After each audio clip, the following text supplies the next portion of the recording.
TNI Angkatan Darat, AD, mengungkap motif dibalik dugaan kekerasan yang menewaskan Pradalaki Cepril Saputra Namo di Nusa Tenggara Timur, NTT.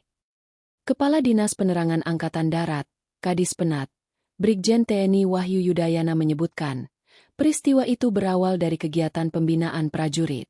Namun, disayangkan, proses pembinaan tersebut memakan korban jiwa yaitu Pradalaki. Wahyu menjelaskan, pembinaan tersebut dilakukan kepada beberapa personel, termasuk korban, dalam rentang waktu berbeda. Proses ini melibatkan sejumlah prajurit, sehingga penyidik perlu waktu untuk mengusut peran masing-masing tersangka. Wahyu menegaskan, pimpinan TNI AD tidak pernah memberikan toleransi terhadap kegiatan pembinaan menggunakan kekerasan, bahkan menyebabkan korban meninggal dunia. Kasus Pradalaki, lanjut Wahyu, tidak bisa ditolerir TNI AD yang berkomitmen menegakkan hukum secara transparan. Dalam kesempatan itu, Wahyu juga mengonfirmasi bahwa ada satu korban selamat terkait kasus tewasnya Pradalaki. Wahyu tak mengungkap identitas prajurit yang selamat dalam kekerasan tersebut. Namun korban selamat tersebut kini dalam keadaan sehat.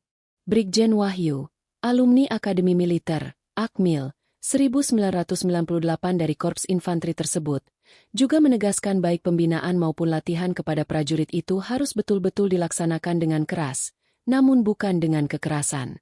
Dilaksanakan dengan keras, jelas Wahyu, sesuai dengan teori, taktik, buku petunjuk, dan metodenya.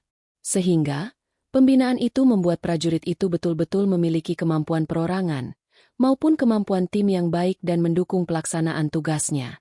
Wahyu juga menegaskan penggunaan kekerasan tidak diperbolehkan dalam pembinaan prajurit di lingkungan TNI AD. Terkini, sebanyak 20 prajurit telah ditetapkan sebagai tersangka dalam kasus tewasnya Pradalaki. Penyidik polisi militer juga telah menyiapkan 5 pasal kepada para tersangka sesuai dengan perannya masing-masing.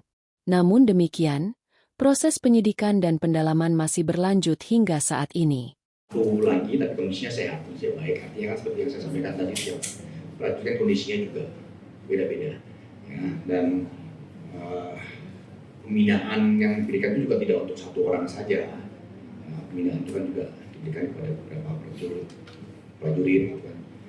Tapi kan sekali lagi, kecelakaan, manakala kecelakaan itu terjadi menimpa ada satu orang prajurit, salah seorang prajurit, itu tentu diharapkan pada kondisi kesehatan, kondisi fisik, maupun pada saat korban ini bagaimana perlakuannya, pada saat prajurit yang lain bagaimana perlakuannya, sehingga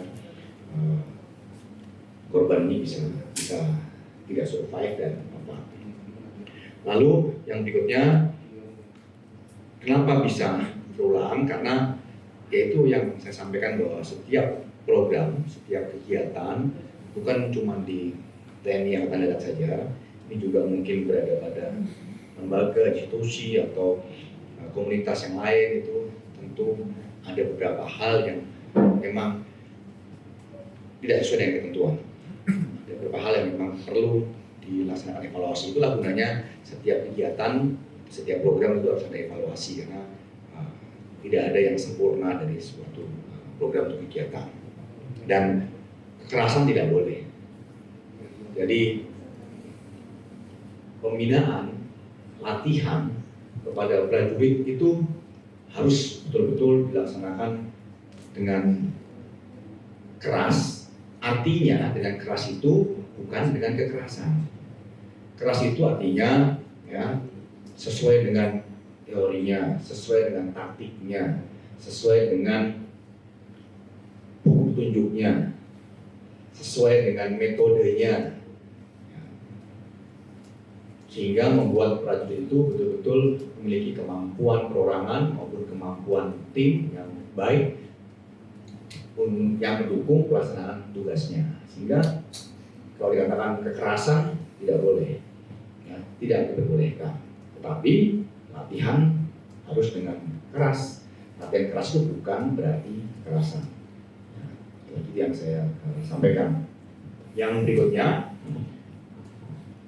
untuk pembentukan Kodam, memang seperti yang rekan-rekan sudah ketahui, nantinya akan ada pembentukan Kodam di tiap provinsi.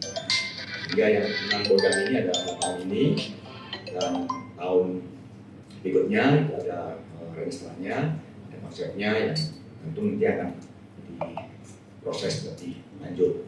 Ya. Download Tribun X sekarang, menghadirkan lokal menjadi Indonesia.